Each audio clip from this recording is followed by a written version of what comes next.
Hi everyone, and welcome to my first video in quite some time now. I think it was probably the end of February since the last time I uploaded something new. Obviously things have progressed somewhat since then. I think I was making fleeting mention of the coronavirus COVID-19 situation in China back then and the impact it was having on the flow of Transformers figures, etc. And here we are, getting towards the end of March, and we find ourselves in a very different place. Most of the world is in lockdown at the moment. Here in the UK, yesterday evening, we went from going from some fairly minor measures to some pretty unprecedented ones. Where we are now effectively a country in lockdown. We're not supposed to leave our homes unless for extremely urgent purposes, like getting food and a little bit of exercise. But yeah, it's a strange old time we're living in. Hopefully things will get back to some sort of semblance of normality sooner rather than later, but who knows. In the meantime, to try and offset some of that doom and gloom, I'm here to bring you yet another Transformers review, one that I wasn't expecting to do actually. I think I kind of saw which way the wind was blowing in this virus situation, and I didn't think we were going to be getting a lot in the foreseeable future.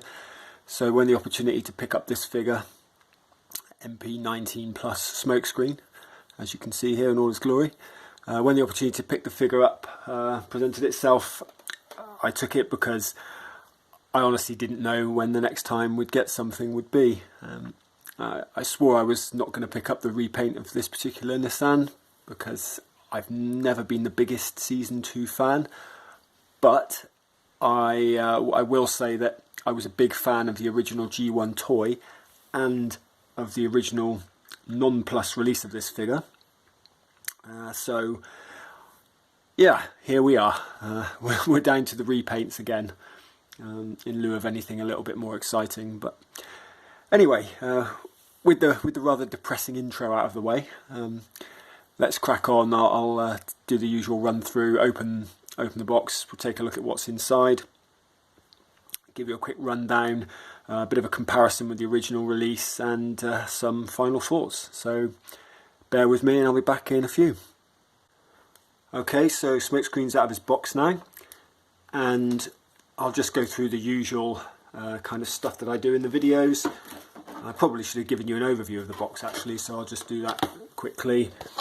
It's a pretty standard Masterpiece style box. Got the packaging, the pictures on the back there that show off the various options, some of the alternate face sculpts, the weapons, some of the other accessories, a few comparison pictures with other Masterpiece figures, a lot of Japanese text, statistical information, etc. Other than that, it's pretty much what, seen one, seen them all. A few more pictures of the figure, the usual information on the bottom, with the Chinese sticker slapped over it. This one, again, like a lot of their recent releases, made in Vietnam rather than China. I think that's, fellow collectors may or may not agree that I think the quality's gone down since the factory's moved to Vietnam. But I guess we'll see what this one's like, because I haven't really messed around with it at all since I've just briefly unpacked it there. So it will be as big a surprise to me as it is to you. Inside the package we get the usual Masterpiece collector card there, and some instructions. Again, I would imagine probably not full colour. Let's pop these open quickly. I'm just curious as to what the card is like. Yeah, it's that cheaper material again that feels, the old Masterpiece cards used to feel quite sturdy. This is that thinner cardboard. Again, you can see it's sort of dented out of the box there. I mean, I don't really put too much stock in these cards anyway. It's not something I'm desperate to have. But yeah, you can definitely see the trend in charging more and delivering less. Hasbro seems to be quite fond of that now, or Takara, Hasbro. Anyway, I'll get those out of the way. Not terribly interesting. This one did come with the collector coin. I think I commented on my Hound video that I elected not to have that to save a few quid, but I didn't even know this came with it. It was just in the box. Oh, sorry, it's a collector pin now, really, isn't it? It's not even a coin. I keep calling them coins, though. It's, yeah, I mean, they're okay. It'll join the other ones I've got in storage, and I'm not really going to do much with it. But, you know, they're quite cool for what they are, I guess, if you like that sort of thing. But it's not really where my primary interest lies. So we'll move that, pop that over there. Let's have a look at what we actually get in the package as a whole. I'm going to take these out individually so that I don't end up dropping everything, because they're not that well secured. The figure itself is, but some of the accessories aren't. So let's pop those out a second. We'll come back to those. Okay, let's get rid of this piece of plastic. And yeah, here we go. MP-19 Plus Smokescreen. You've seen one Datsun, you've seen them all. Although obviously this is the more tune accurate mould. Sorry, deco I should say. It's, yeah, at first glance it looks pretty nice. Looking at the paint, I've had mixed results with Masterpiece figures. This looks to be one of the better ones, certainly probably one of the better ones I've had since, I don't know really, maybe even MP-17 Plus. That was a bit spotty. MP-20 Plus was better. MP-18 Plus was also not too bad. I had a number of issues with 44, 45 and 47. Looking at it, the only thing that springs, or immediately springs to my attention, is right there on the bonnet. There's a little mark there. I don't know how well that will show up on camera. That's quite annoying because it's in quite a prominent place on the front of the figure. A little chip there by the look of it. I don't really want to play with that in case I take more paint off, but it does look like a chip rather than something stuck to the paint. Elsewhere though, yeah, it looks to be pretty well painted. It's obviously got a lot less paint than, or sorry, a lot less accents, a lot fewer accents on it than the original release had. But that's all part of the Toon Deco. You know what you're getting when you sign up for that. It looks better in robot mode than it does in alt mode, I find, with the Toon Decos. They tend to look a bit plain. Probably the streak is probably the exception to that, actually. I really like the two-tone colour scheme for that. And the matte finish looks great, but I probably do prefer the original alt modes of Prowl and this fella here. But anyway, just let's take a quick look at what's in the box apart from Smokescreen himself. Here we have the first alternate face sculpt. It's kind of his frowning, shouting face, which I think looks pretty good. Again, the paint on it doesn't look too bad. It's a little bit blotchy on one side, but it's not bad. And then we have, oh, if I don't throw it away, we have his smiling face here, which I really like, actually. You know, that is really G1 accurate and also very evocative of Smokescreen in the Prime series, where he was a much bigger character than he ever was in G1. But yeah, that's not a bad alternate face sculpt there. I like that. We have the obvious blaster here, the repaint, where it's, you know, that more of a solid Toon grey than the silver accented original.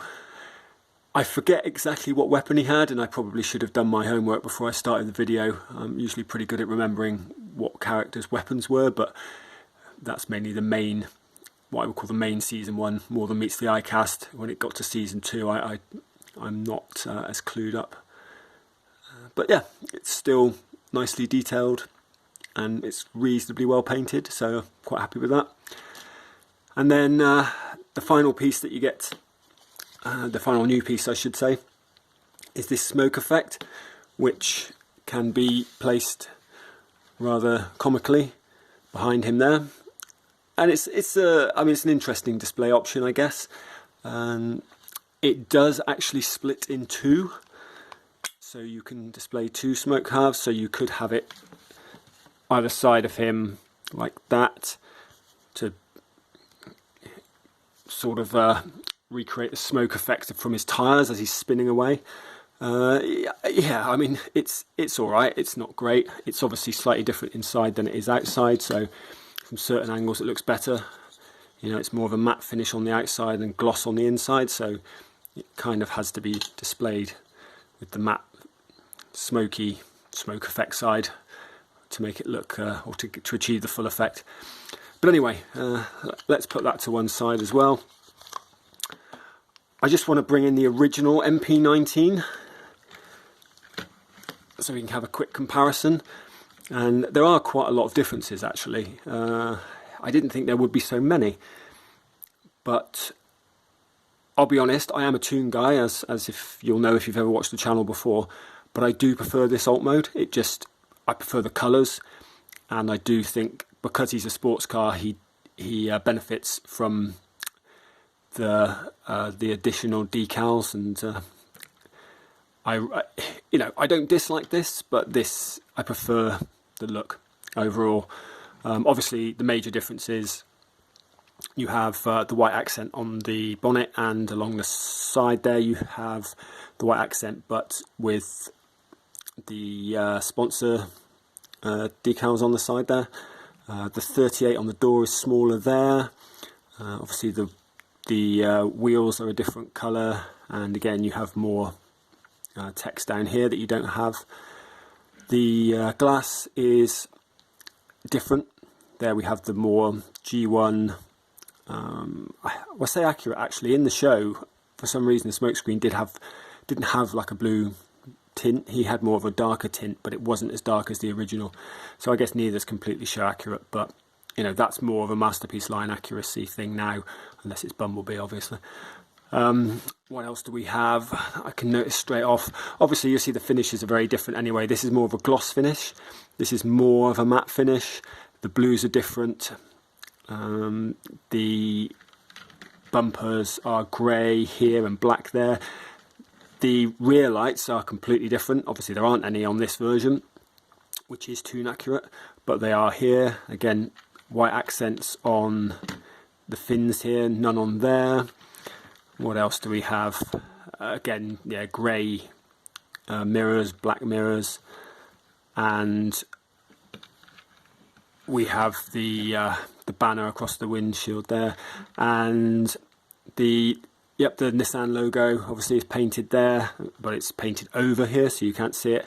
And then obviously the Autobot logo is quite a lot bigger on here, which is very in keeping with the rest of the Tune line, especially obviously the Nissans.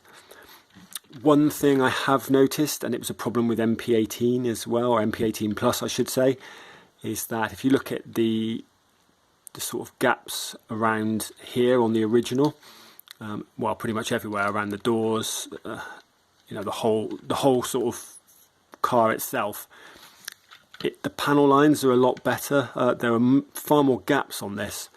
You know, there's that gap there, and there's a big gap there, and oh, there's another difference there as well. That's unpainted, and so are these, whereas they're painted on there black.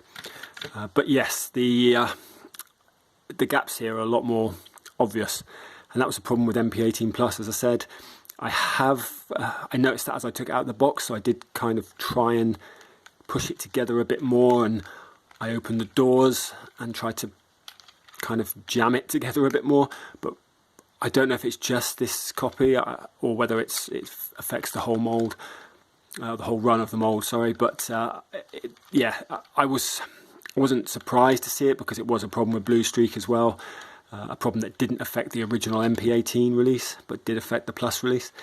So I don't know whether it's the changes by the the minute difference in paint thickness has caused tolerance issues, or whether it's an old as dirt mould now, isn't it? So maybe there's some sort of mould degradation kicking in, and I don't know. I mean, it's not the worst I've ever seen, and in fact I think it might not even be as bad as MP-18 Plus, but it's still kind of annoying. But I didn't get this guy for alt mode, I have to say. I'm going to keep the original and have that as my alt mode display, because I'm getting quite a good alt mode display going now, actually, now that I'm replacing a lot of the figures with the Plus versions. So I will have all 3 Nissans in alt mode, along with the original Bumblebee, and some third-party figures like Boost and I forget what else now, Willis. And I just actually sold my Mirage, my first generation Sphinx, because I already have the Cell version, and I'm planning on getting either the Transform Element or maybe even the Fans Toys, although I probably don't want to wait until 2025 for Fans Toys. So I'll probably get the Transform Element version of Mirage and then have Sphinx in alt mode as well, just to put him back in the display. But anyway, that's a conversation for another time. But hopefully that gives you a good comparison overview of the two. And I do prefer this in alt mode. I will admit to that, even as a Toon guy. But I do still like this. But I just think that as a sports car, it really benefits from the additional details, and I do prefer the colours actually. So anyway, I'll get these two transformed up, and then we can come back with a bot mode comparison and some final thoughts, etc. as per usual. So stick with me, and I'll be back in a few. Okay, and here we are back with the robot mode. And one thing I will say is I know this is an older mould, but the benefit of that is it took me less time to transform both of those versions of the figure than it did one of the new Masterpiece figures. So small mercies. And although it is an old mould, it does still kind of hold up. I mean, aesthetically it's not as in keeping with the new line as I'd like, but it still looks pretty good, especially with this new lick of paint. So yeah, in transforming it I didn't have any major issues, thankfully. A few joints are very tight. The waist rotation in particular on mine is very tight, so I was a bit concerned about actually using too much force to do that. It does appear to have freed up a little bit. The ankles, the legs, they're all quite tight. The hinges on the doors here were quite tight. I guess though I'd rather have that than I would have a floppy mess, and indeed my original figure now is a bit floppy, especially in the leg department, but we all know how that feels after a few drinks. But yeah, here we are. I prefer this mode to the alt mode, definitely. I think this is where it really shines. It's far more evocative of the Screen character than the original release was. The original release was good, but it always reminded me more of the toy, whereas this does look more like the Toon. Not completely like it. I think the proportions are still slightly off because it's a retooled or repurposed mould. They would need to retool it properly to get it to look properly accurate, screen accurate. The things I do like about it, other than the overall aesthetic differences, are that you obviously now have far better head articulation. So it's on a ball joint there, so it can look up and down, side to side. You can do the quizzical dog. You also have integrated shoulder launchers now, which are more screen accurate, being smaller. That's a neat trick. I like that. The fact that you don't have to bolt them on separately, as you did with the original. But other than that, it's pretty much the same mould. So there's, you've seen it before, I'm sure. There's not really much to talk about in terms of differences. The paint is pretty good all round, as I said, apart from that one minor blemish on the bonnet there, which is annoying. I did have a few paint flecks chip off when I moved the long thin piece inside there, when I had to separate that to move it down on the hinge for transformation. But because they're on the hinge, You can probably see here actually, yeah, they chipped off here, which is annoying because they're visible top down, but I mean ultimately in alt mode they wouldn't show, and they're not all that visible in robot mode, but it is annoying. I didn't use excessive force or anything, it was just where I had to move that hinge, and yeah, they pinged off immediately. So yeah, it's annoying, but that's the problem with fully painted figures, I feel. You know, while they might add a certain something, and people argue they look better than bare plastic, you run the risk of paint chipping either out of the box or at first transformation, or certainly down the line. So it's a trade-off. Sometimes you get lucky, sometimes you don't, and I got reasonably lucky with this until I actually transformed it. Anyway, elsewhere, thankfully, both windows are painted. I've seen some of the previous Plus ones where they've forgotten to do one. I haven't had that issue with mine, thankfully. What else springs to mind when I look at it? I do like the sort of more painted thighs here. They're more of an off-grey, off-white, sorry, than a silver, which I prefer. I like the fact they match the face there. Yeah, I think aesthetically it is definitely preferable to the original for me. I wouldn't say that it's among my favourite MP carbots. I still think Blue Streak's the best. Prowl's okay, but things like I think Sunstreaker looks better, and then there are third parties which again I think look better than this. So, but I do like it. I think the Datsun mould should really be retired and a new one should come out, but I think we're a long way from that. They're quite willing to just pump out repaints of it. But let's bring, I'll tell you what, before we bring in the original for comparison, let's just see how easy the face swap is. Sometimes these are really easy and sometimes they are not. So looks like you just get your finger behind there. Yep, pop that off. It's just on a peg. Oh, and I've dropped it, which is about par for the course with my fat fingers. This is a close-up of the stock head sculpt, or face sculpt. I think I prefer, or my preferred face sculpt is the laughing one.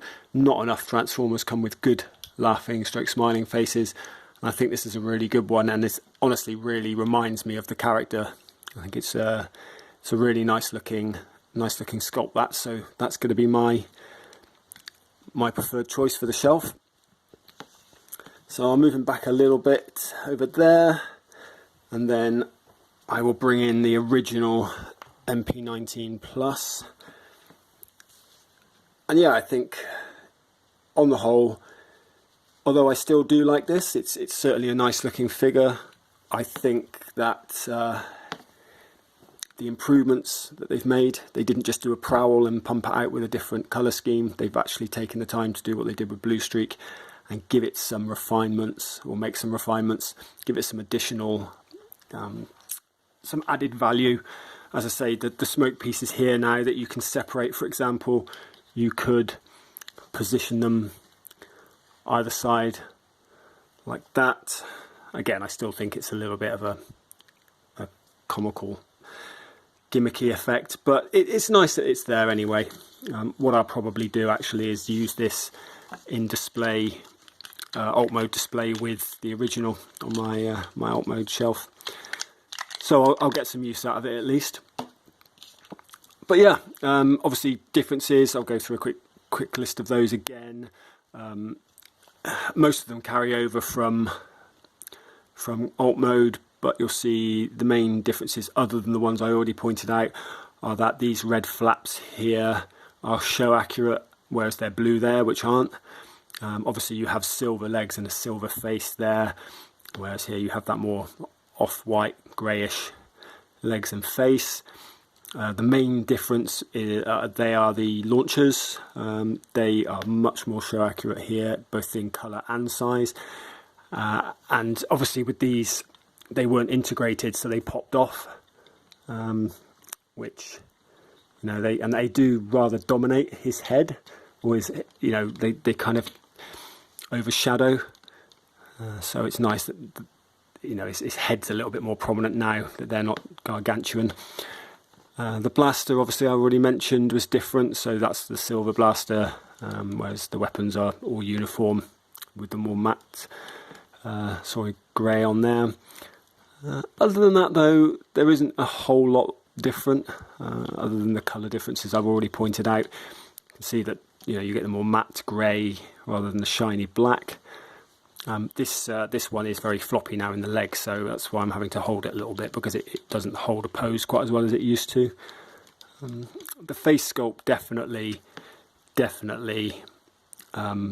is a major improvement to my mind. This one isn't bad, but again, it's more toy accurate, I think, and I didn't have a particularly good one on mine. Like, I've got quite a lot of paint rub, there's some silver there, some chipping there, so at a distance doesn't look too bad, but up close it's not great. The paint elsewhere is not too bad though, but here, this is, I really love that smiling face. I think it looks fantastic. So yeah, I on the whole, I'm quite pleased with this upgrade, and it is an upgrade. I swore I wasn't going to do it because, you know, I've said numerous times before, I'm not really a Season 2 fan. There are a few characters I like. Smokescreen is one of them, but again, I'm probably more so into Cosmos and Powerglide because of their signature episodes. I don't really recall Smokescreen ever doing anything particularly exciting in the series. But yeah, he's a nice looking bot. Again, I love the G1 toy. That was one of my favourite G1 toys from a colour perspective. I really like that. It was my favourite alt mode Nissan, which is why I picked this fella up, to be honest. Very cheap. This wasn't as cheap, obviously, but with Takara's current pricing, but I still think it fits my current display a lot better than this. And yeah, I mean, I'm rationalising on camera now. I'm sure you all know that. That's just kind of a collector thing to do, isn't it? Anyone who buys Transformers knows that it's a constant struggle to rationalise our impulse buys. But yeah, let's get this fella out of the way. Let's give you one last sort of 360 look at MP-19 Plus. And some people did mention that they had trouble getting this backpack to clip in. There are some notches there. Some said they had real issues with it and said it was a design flaw, but mine went in first time. So I think it's more about getting this hinge correct and getting that out of the way so that there's clearance. I think it's probably because a lot of the joints are much tighter now than they were on the original. So that could be why they had that perception, or maybe they just, the tolerances being what they are, they did have problems that I didn't. But I think on the whole that could be attributed to that. But yeah, hopefully you've enjoyed this look at the figure. As I said in my previous review, the way things are, I don't know what the next figure coming out will be. I've heard rumblings that Fans Toys Hunk could be imminent. I know that, and their Warpath might be. I'm not down for Warpath because, I don't know. Sheridan, I think it's called, but I was never a massive Warpath fan, and I don't really like the design. I don't think it looks that G1 accurate, but their brawn does look fantastic. So I'm really looking forward to that Hunk coming out to replace my Bag Cube Brawny, which again will go in alt mode. Other than that, I don't know if we're ever going to see the two Make Toys Seekers now. I've got a feeling this whole virus situation could see some companies go under, even if they weren't already. I think they were hanging by a thread, some companies, and sadly it may be the thing that tips them. But again, keeping it in perspective, there are a lot worse things going on in terms of people's health and such in the world. Sometimes I think it's easy to forget that these are only plastic toys. But now more than ever, though, I think stuff like this, one's hobbies can get you through what is quite a tough period. Being stuck in your house 24/7 and, working from home and not being really able to go anywhere, so, socialise or do anything, it can be quite taxing mentally. So, yeah, I might even pump out a few more videos of older figures in the coming weeks. Maybe, as I said in the last one, branch out into other things, maybe talk about the movie and the comics and some other stuff. I just depends how I feel, whether I think I've got anything of value to contribute. But yeah, until then, thanks for taking a look at this figure with me. Hopefully you'll agree that it's a worthy purchase. Whether you upgrade or not, again, is always a personal thing. I think if you're into the toon aesthetic, it's a no-brainer, but the original release is perfectly fine. There's nothing wrong with it. It still looks great. It's not going to stop looking great now that this is out. So, you know, I think sometimes you can get carried away and think, oh, I've got to buy the latest. But honestly, unless you're slavishly toon-minded like me, the original's probably pretty fine. But yeah, thanks for watching, and hopefully everyone is well and will continue to remain so. And you know, it sounds quite trite, doesn't it? But we will hopefully all get through this and get back to some semblance of normality sooner rather than later. And life will carry on. So yeah, it only remains for me to say thanks again, and I hope you tune in for the next video, whatever that is. And until that time, take care of yourself, and yeah, I'll see you on the flip side.